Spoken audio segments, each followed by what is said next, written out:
ibabat po natin yung patient. So first po is mag-check po ako ng record para sa confirmation po and to check his history po. Then next naman po is gather all the equipment such as Colgate, toothbrush, shampoo, alcohol, gloves, tas ito po. Then palanggana and tabo. So, next naman po is proper hand hygiene. Then, the gloves po.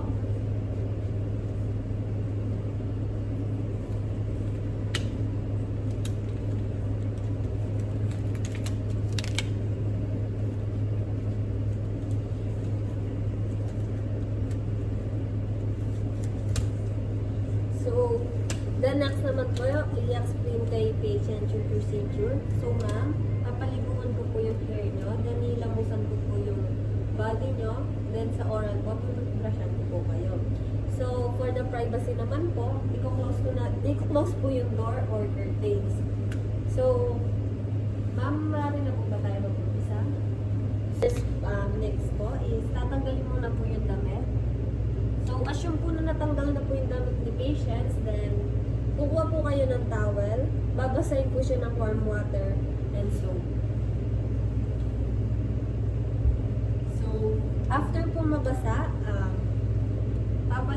ihilamusan po si patients simula ulo downwards po. Yung pagpupunas po is pababa para po hindi pa ulit-ulit yung area.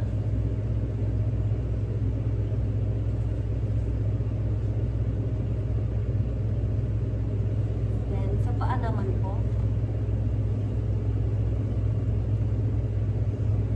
And next naman po is papaliguan po si patients and yung hair po niya.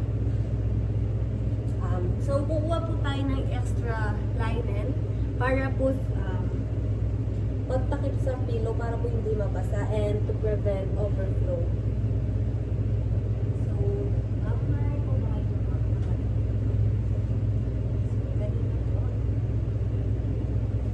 Then next naman po is kukunin yung mga equipments na gagamitin. So mag-start na po tayo. First is babasahin po yung hair ng warm water. Dahan-dahan lang po. Then after po ma-rinse is kukuha po na shampoo.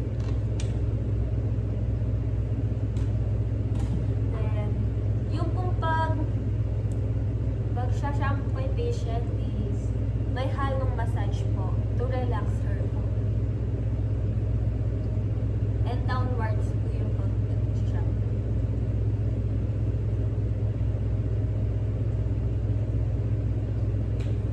After po is i-rinse na po ng water. Dahan-dahan din po.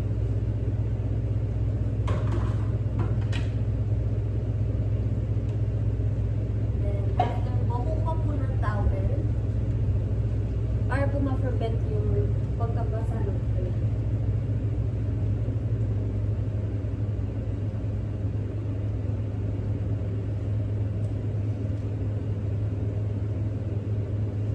So, after po is itatanong po natin kay patient before po natin siya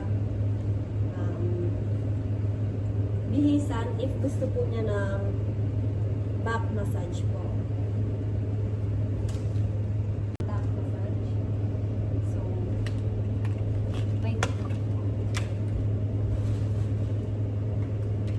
Tutulungan si patients na lumaba.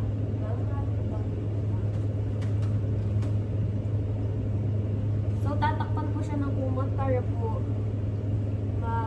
provide po yung privacy ng patient. So, massage ko na po na.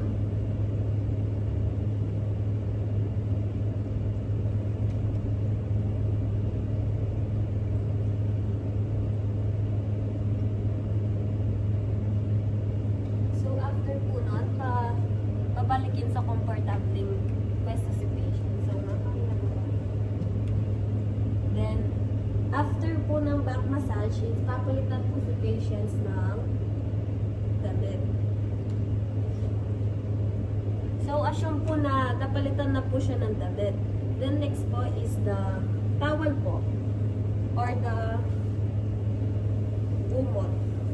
Kasi po, maaari po siyang mabasa. So, papalitan.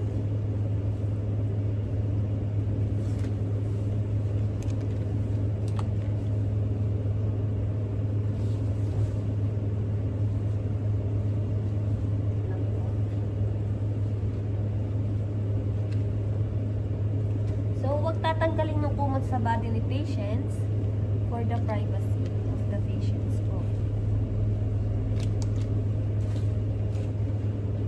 So, yun lang po. So, thank you ma'am for your cooperation.